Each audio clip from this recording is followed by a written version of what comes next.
இந்த வீடியோவில் நம்ம பார்க்கக்கூடிய topic cells in parallel. Last வீடியோவில் செல்ஸ் இன் சீரியஸ் காம்பினேஷன் பார்த்துருந்தோம்.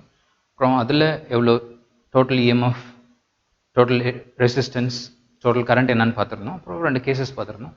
அதே தான் இங்கேயும் பார்க்க போகிறோம் செல்ஸ் இன் பேரலல் காம்பினேஷனில். ஃபார் தட் பேரலல் காம்பினேஷனில் நம்பர் ஆஃப் செல்ஸ் எடுத்துக்குவோம், ஒரு n நம்பர் ஆஃப் செல்ஸ் எடுத்துக்குவோம். பேரலல் காம்பினேஷனில் செல்ஸ் ட்ரா பண்ணுறோம். இந்த மாதிரி n number of cells,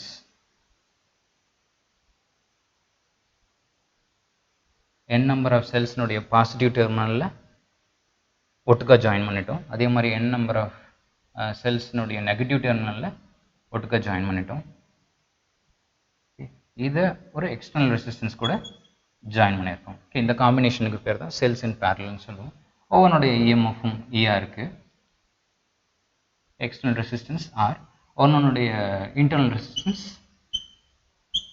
small ஆரா இருக்கு. ஓகே, சீரீஸில் பார்த்த மாதிரியே தான் பேரலல் காம்பினேஷன்லையும் டோட்டல் இஎம்எஃப் ஆஃப் பேட்டரி. இப்போ பேட்டரியாக ஃபார்ம் ஆகிடுச்சு, தனித்தனியாக இல்லை, n number of cells combine ஆகிட்டு இப்போ ஒரு பேட்டரியாக ஃபார்ம் ஆகிடுச்சு.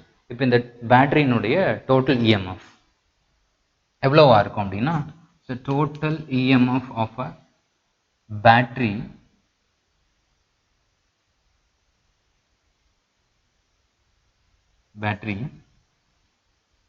is equal to E தான் இருக்கும்.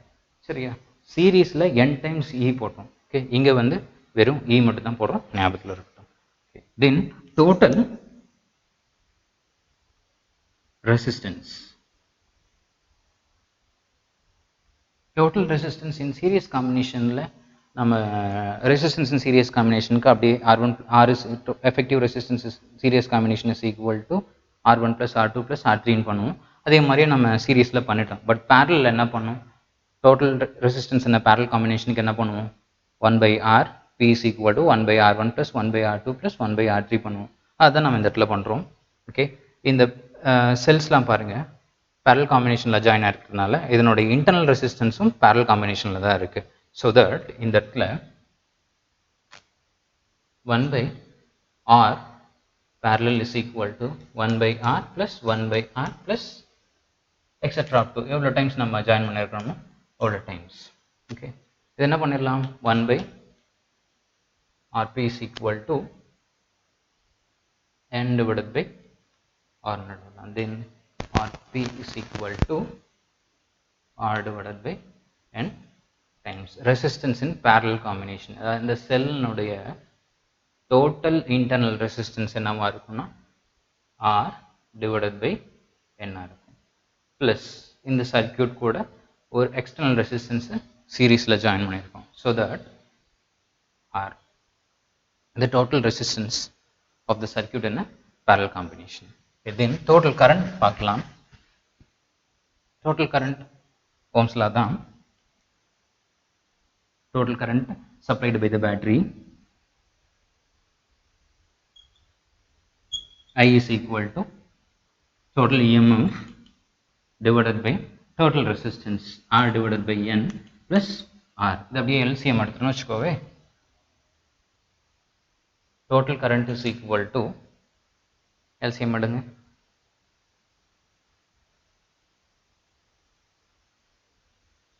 N E divided by R plus N R நமக்கு கிடைக்கும். ஓகே, இதுலேயும் ஒரு 2 கேசஸ் இருக்குது. ஃபர்ஸ்ட் கேஸ் தான் total current supplied by the battery or cells current, total current supplied by the cells in a parallel combination. Okay, first case when R is greater than or very greater, much greater than external resistance அப்படிங்கிறோம்னு வச்சுக்கோ. I is equal to total current supplied by the battery is equal to என்ன ஆகும், n times E divided by or than a greater or greater internal resistance greater. So that இது என்ன பண்ணிடலாம், greater. இந்த term இருக்குது பார்த்தீங்களா, E divided by R இது current supplied by the single cell. So that E by R is equal to current supplied by the single cell. Therefore எப்படி எழுதலாம், I is equal to n times I is equal to n times I1. total current supplied by the battery is equal to total current supplied by the battery is equal to n times current supplied by the single cell. Okay. Second case,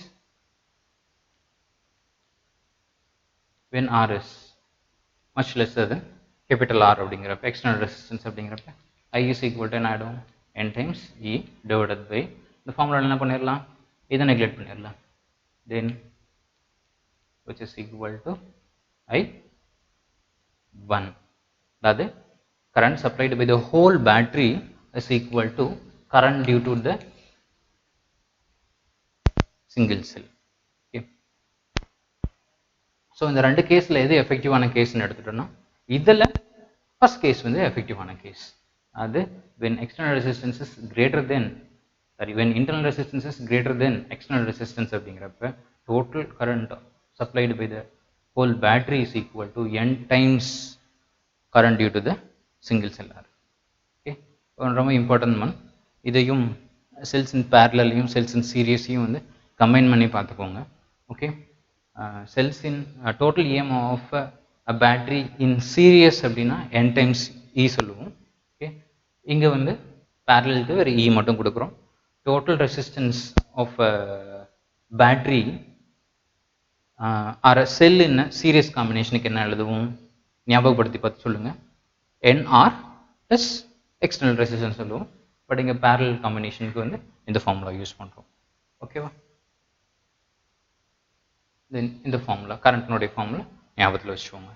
இது cells in பேரலுக்கு இந்த current formula, cells in சீரியஸ்க்கு என்ன formula ஞாபகத்தில் வச்சுருந்தோம். Okay. In series காம்பினேஷனுக்கு I divided by I is equal to NE divided by n times external resistance, sorry n time internal resistance plus external resistance. இது serious. Confuse ஆகிடாதீங்க, memory பண்ணிக்கோங்க. Okay. Memory பண்ணுங்கிற கூட தேவையில்லை, இந்த circuit ஞாபகத்தில் இருந்தால் போதும், என்ன கான்செப்ட்டுங்கிறது உங்களுக்கு புரிஞ்சுன்னா போதும், ஃபார்முலாவும் நீங்களாக வந்து கொண்டு வரலாம். தேங்க்யூ.